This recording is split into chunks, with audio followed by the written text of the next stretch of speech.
Hola a todos, soy el doctor Enrique García Bol y en este video vamos a revisar farmacología para el tratamiento antirretroviral para pacientes con VIH. Comenzamos. Comenzaremos recordando cómo es la estructura de este virus VIH. Primero mencionaré que es un virus tipo ARN y puede presentar diferentes glucoproteínas en su superficie. Son varias, pero las dos más relevantes es la GP41 y la GP120. Además, este virus ya cuenta con una enzima que vemos aquí de color azul, que es la transcriptasa inversa. Esta enzima es fundamental para que el virus pueda pasar esta cadena ARN a un ADN viral. Este proceso es fundamental para que se pueda incorporar el material genético del virus al núcleo de la célula del huésped y de esta forma iniciar la síntesis de proteínas y esto le va a permitir su replicación. Por otro lado, recordemos que existe virus de VIH tipo 1 y tipo 2. El tipo 2 principalmente son pacientes que se han reportado en el sur de África y algunas zonas de Asia. Este tipo de virus VIH1 es mucho más frecuente y tiene una mayor prevalencia en zonas de América, Europa y también afecta a zonas de África y de Asia. Con este virus tipo 1 existen varios grupos, M, N, O y P. El más importante con mayor prevalencia es el grupo M y además existen subtipos. Podemos ver aquí subtipo A, B, C, D, F, G, H, J, K.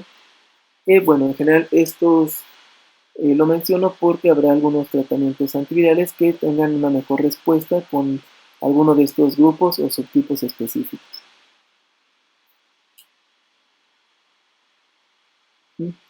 Ahora, ¿cuáles son las células diana del VIH? Principalmente va a infectar a los linfocitos CD4, pero en general puede infectar a cualquier célula del sistema monocítico macrofágico, esto es monocitos, macrófagos, células dendríticas o estas células presentadoras de antígeno, como las de Langerhans, Kupffer, microglia. Y bueno, ¿cómo es que va a poderlas infectar? Su mecanismo de entrada, les mencionaba ya previamente estas glucoproteínas, principalmente la 120, que es la que le va a permitir interactuar con los receptores de la CD4, aquí lo vemos, y existen unos correceptores, que es el CCR5 y CXCR4. Estos son fundamentales porque cuando se da esta interacción es lo que va a permitir que el virus pueda entrar y fusionarse al linfocito CD4 o a cualquier otra célula, ya sea monocito, célula de APC, macrófago, bueno, la que sea, pero lo más importante y la que más van a infectar son los linfocitos CD4. Aquí les muestro esta imagen para recordar el ciclo de vida.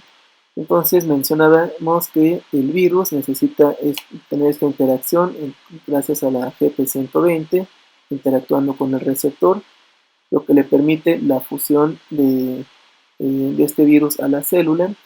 Luego, una de las enzimas fundamentales es la transcriptasa inversa, que ya habíamos dicho que permite que este ARN pase a ser un ADN viral. Y después viene otra enzima, que es la integrasa, que justamente permite la integración de este ADN viral y lo incorpora al ADN de la célula del huésped. Esto va a permitir utilizar la maquinaria de esta célula infectada y este virus va a poder sintetizar sus nuevas proteínas para posteriormente ensamblarlas utilizando una enzima, bueno, entre otras, pero la más importante son las proteasas que le permiten este ensamblaje. Posteriormente viene una gemación y bueno, ya tenemos réplicas exactamente idénticas a la célula que había infectado inicialmente a esta célula. Entonces, todo este proceso, este es el ciclo de vida para que este virus se pueda replicar y se puedan generar copias iguales al virus que había infectado inicialmente. Ahora, el tratamiento para la infección por VIH, ¿qué opciones tenemos? Entonces, ya habíamos mencionado cómo se da esta entrada y fusión a la célula. Tenemos fármacos como la enfuvirtida o el maraviroc, que se conocen como inhibidores de la entrada o fusión, porque justamente van a bloquear estos procesos para la entrada. Por otro lado tenemos inhibidores de la transcriptasa inversa. Aquí tenemos de dos tipos, los análogos nucleótidos y los no análogos nucleótidos. Por otro lado tenemos fármacos que van a interactuar en estas proteasas, que se conocen justamente así, inhibidores de la proteasa, y evitan que se ensamblen estas proteínas que se sintetizaron recientemente para que no se produzcan nuevos virus. Y por otro lado existen inhibidores de las integrasas que pues justamente lo que evitan es la incorporación del ADN viral a el material genético de la célula del huésped.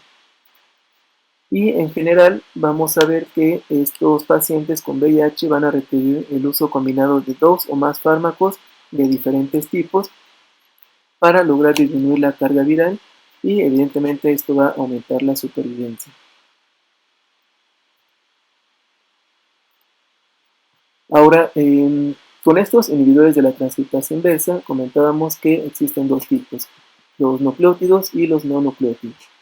Entonces, primero con los nucleótidos tenemos fármacos como la acidobudina, la lamivudina, abacavir, emtricitabina y tenofovir. Existen otros, pero estos son los más relevantes, los que más se han comercializado. Son fármacos de primera elección para estos pacientes con VIH. Efectos adversos, vamos a mencionarlos un poco con más detalle adelante, pero pueden presentar acidosis láctica, esteatosis hepática y lipodistrofia. Algunos de estos fármacos ya habíamos hablado sobre ellos, como la lamivudina. Este se puede utilizar también para pacientes con hepatitis B. En este caso es de primera elección. Con hepatitis B habíamos dicho que ya no se recomienda tanto su uso. Y con los no nucleótidos, inhibidores de la transcriptasa inversa no nucleótidos, tenemos fármacos como el efavirenz, la etravirina y la nevirapina. Como efectos adversos pueden presentar los pacientes exantema, que puede progresar a un Steven Johnson, y estos se utilizan principalmente como pautas alternativas.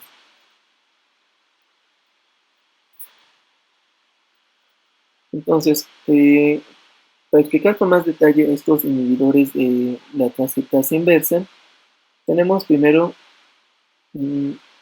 que está aquí la fusión del virus con la célula, aquí está la transcriptasa inversa, y bueno, pero siendo un poco más específicos en este punto, tenemos en este cilindro de color azul, que es la enzima, la transcriptasa, que va a permitir que esta hebra de ARN viral va a entrar, va a hacer su lectura y normalmente tienen que entrar nucleócidos nativos que van a acoplarse y formar una doble cadena de ADN viral.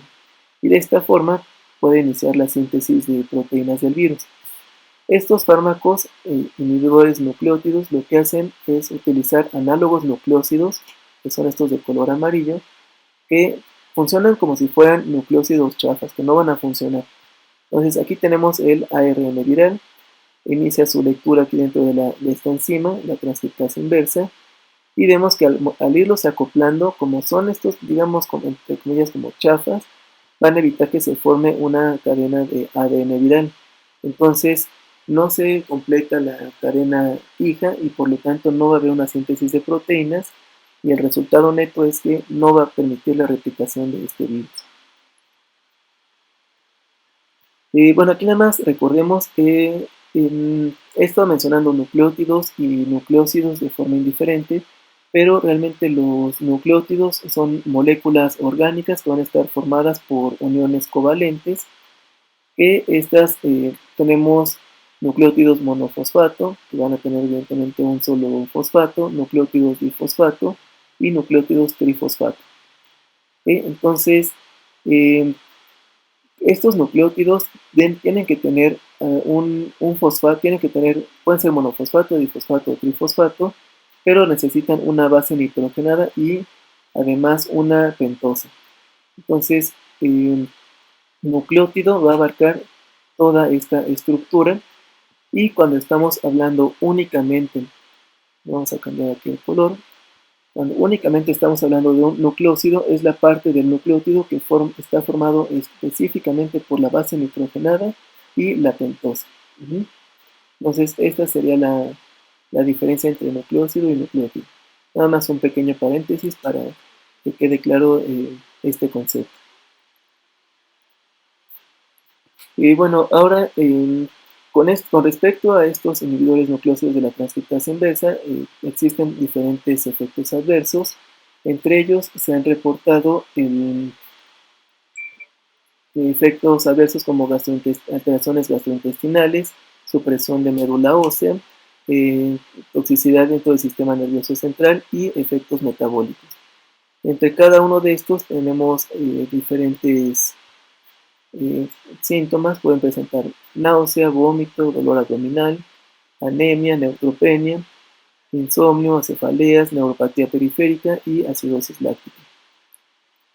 En general, este grupo de fármacos, los inhibidores nucleótidos, van a tener una afinidad muchísimo mayor para la transcriptasa inversa y tienen una muchísimo menor afinidad para la DNA polimerasa. Lo que esto va a generar es que disminuyan los efectos adversos. Aunque bueno, ya mencionamos que aún así la lista es bastante larga. Como indicaciones se utilizan como profilaxis post-exposición cuando es en las primeras 72 horas. Esto es si sabemos que algún personal de salud en un hospital se corta con alguna jeringa que había utilizado con un paciente VIH positivo, se puede utilizar como profilaxis cuando es dentro de las primeras 72 horas. Y también se utiliza como monoterapia en hijos de madres infectadas con VIH para evidentemente evitar su infección. Ahora, por otro lado, tenemos a los inhibidores no nucleótidos de la transcriptasa inversa, que en este caso tenemos un sitio alostérico, son inhibidores alostéricos de esta transcriptasa, principalmente útiles en pacientes con VIH tipo 1, pero estos únicamente van a retrasar la progresión de la enfermedad. Pocas veces se van a usar solos, ya que el VIH puede producir mutaciones y pero sí forman parte de la terapia antirretroviral altamente activa, una que se conoce como, por sus siglas en inglés, como ART.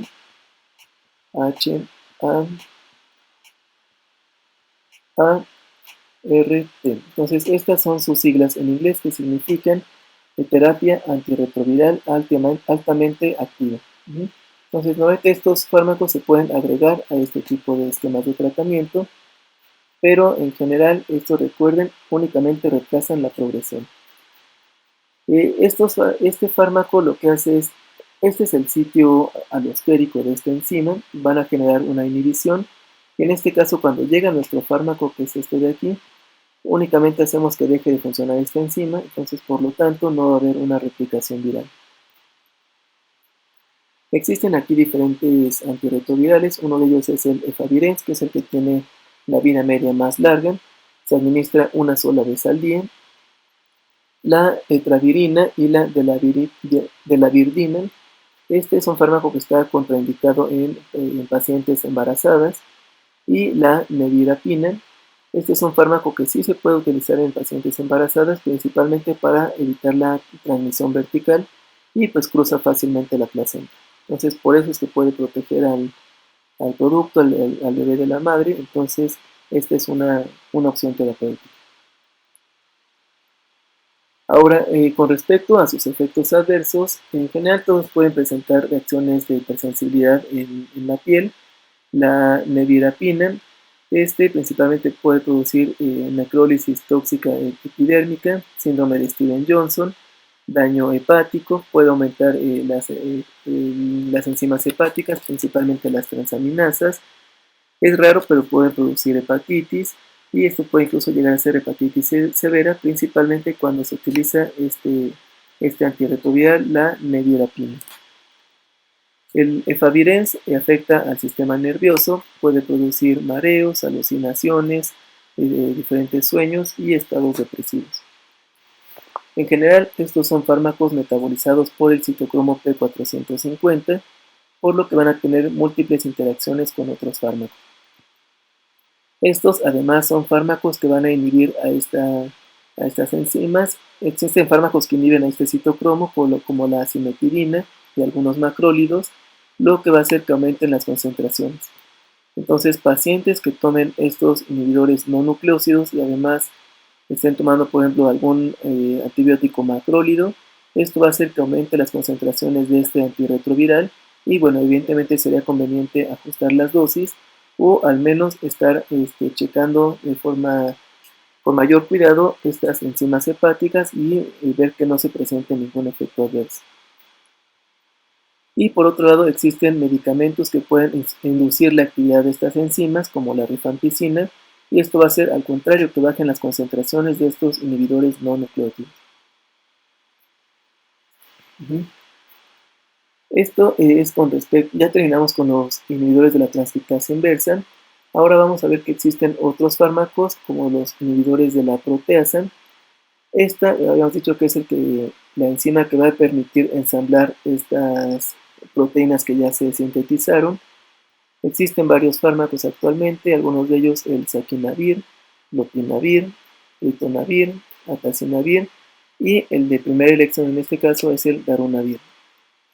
Efectos adversos que presentan se han asociado con lipodistrofia, dislipidemias y diabetes. Estos inhibidores de las proteasas son fármacos que inhiben el citocromos P450 y principalmente va a ser citocromos 3A4 y 2A5. Estos inhibidores de la proteasa también son fármacos de primera elección para pacientes con VIH tipo 1. Por otro lado tenemos inhibidores de la fusión y de la entrada, que es donde habíamos visto que estaban estas glucoproteínas interactuando con el receptor del CD4. Y bueno, aquí tenemos dos fármacos principales, la enfuvirtida y el maraviroc. Estos se administran de forma subcutánea y son pautas alternativas, principalmente cuando se presenta resistencia a los tratamientos antirretrovirales convencionales. Y por último están los inhibidores de las integrasas. Esto, como dice su nombre de esta enzima, evitan la integración del ADN vírico. En este caso, de los antivirales que tenemos es el raltegravir y dolutegravir. Estos también van a ser fármacos de primera elección, de hecho son de los más recientes que se han comercializado. Y bueno, vamos a entrar un poco más a detalle con estos fármacos. Primero, con los inhibidores de la proteasa. Existen varios, los que les mencioné anteriormente no son los únicos, tenemos un arsenal mucho más grande. Difícilmente se utilizan de forma aislada, normalmente se dan en conjunto con algún otro antirretroviral porque el VIH puede generar resistencia, produce mutaciones y ya posteriormente ya no va a ser efectivo este tipo de tratamiento. Ahora, estos también son fundamentales y forman parte de estos tratamientos que son de primera línea o estos que conocemos como terapia antirretroviral altamente activa, por sus siglas en inglés, esta que habíamos mencionado, HAART. Y bueno, estos en conjunto con los inhibidores de la transcriptasa tipo nucleótidos se administran con estos fármacos y un ejemplo de ellos es el tenofovir. Es muy frecuente asociar uno de estos con el tenofovir. Entonces aquí vemos la proteasa, llega nuestro fármaco, la inhibimos, entonces no va a permitir que esta enzima empiece a ensamblar a las proteínas que se acaban de sintetizar, por lo tanto no habrá una replicación viral.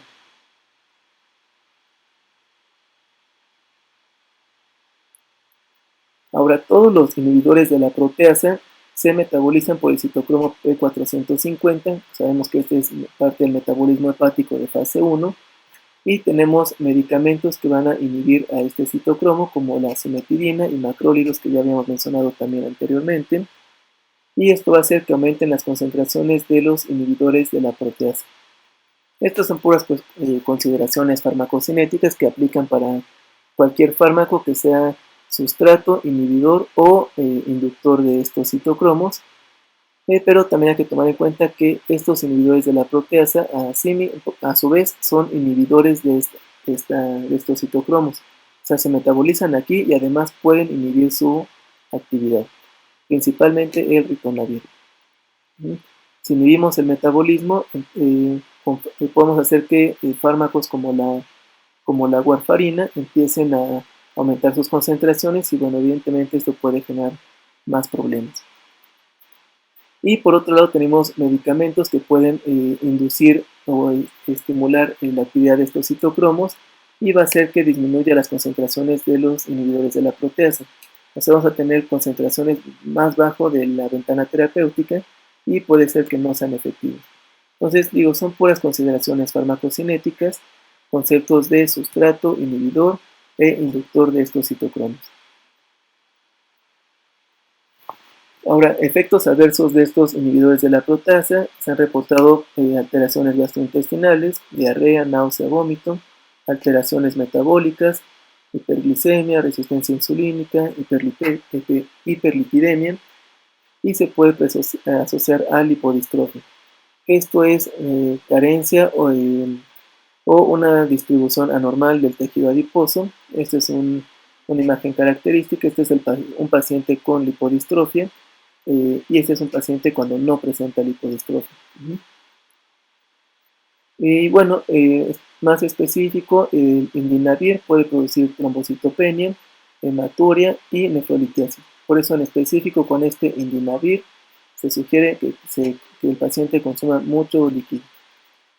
Otros antirretrovirales como el atazanavir puede producir problemas neurológicos, principalmente parestesia, y ritonavir, que puede producir también parestesias y además puede generar daño hepático, lo que va a aumentar las transaminasas, estas enzimas hepáticas. Por otro lado están los inhibidores de la entrada y fusión, que estos, recordemos, ¿no? Aquí está del lado derecho esta interacción que ya habíamos mencionado al inicio del video. Y aquí tenemos inhibidores de la entrada. La diferencia entre estos dos es que los inhibidores de la entrada son realmente antagonistas de los correceptores y los inhibidores de la fusión van a interactuar con las glucoproteínas para que no pueda interactuar con el receptor de la célula y no puedan entrar. Entonces aquí vemos inhibidor de la entrada, realmente es un antagonista que vemos aquí de este lado, se acopla al correceptor, en este caso es el CCR5, y aunque llegue el virus y quiera interactuar con su receptor, bueno, ya está ocupado el sitio y está generando un antagonismo. Entonces no va a poder entrar este virus. Por otro lado tenemos a los inhibidores de fusión, que estos, como había dicho, aquí vemos esta molécula, este fármaco que está interactuando con las glucoproteínas y no va a permitir que active al receptor, entonces no va a poder entrar. ¿Qué fármacos tenemos en este tipo de, en esta familia de antirretrovirales? Uno es la enfuvirtida. Su indicación es para cepas de VIH que desarrollan resistencia contra otros antirretrovirales. Se administra de forma subcutánea y como efectos adversos pueden presentar dolor y nódulos en el sitio de inyección y puede aumentar el riesgo de infecciones. Porque bueno, finalmente estamos inhibiendo esta interacción entre estos dos receptores y puede afectar la respuesta de los linfocitos CD4.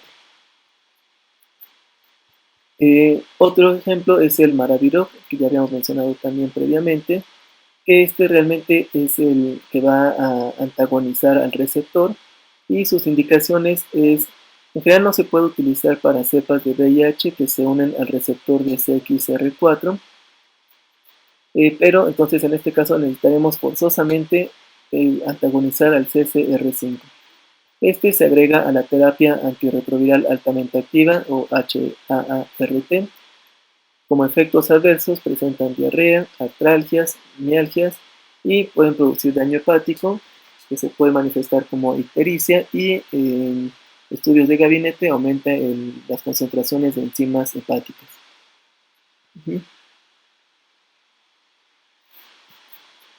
Y por último tenemos a estos inhibidores de la integrasa como el raltegravir, el vitegravir y dolutegravir. Estos ya habíamos mencionado que son tratamientos de primera línea, normalmente se dan en asociación con otros inhibidores de la transcriptasa inversa y efectos adversos pueden producir náuseas, cefalea y miopatía. Aquí vemos el mecanismo donde está actuando, entonces el ADN del virus no se puede integrar al ADN del linfocito CD4, lo que no va a permitir la síntesis de nuevas proteínas. Aquí podemos ver un esquema general de dónde están actuando todos estos fármacos. Vemos al linfocito CD4 en esta imagen. Y aquí en esta esquina superior vemos al virus como tal, con sus glucoproteínas, su integrasas, proteasas, su cápside y la enzima transcriptasa inversa. Entonces, este es nuestro VIH. Ya habíamos mencionado cómo es su ciclo de vida. Y vemos aquí dónde están actuando nuestros fármacos, que ya revisamos: inhibidores de la transcriptasa inversa, que pueden ser nucleótidos o no nucleótidos, inhibidores de la integrasa, inhibidores de las proteasas y los inhibidores de la entrada o inhibidores de la función. Ok, con esto terminamos la revisión de este tema. Espero que les haya gustado. Muchas gracias y hasta luego.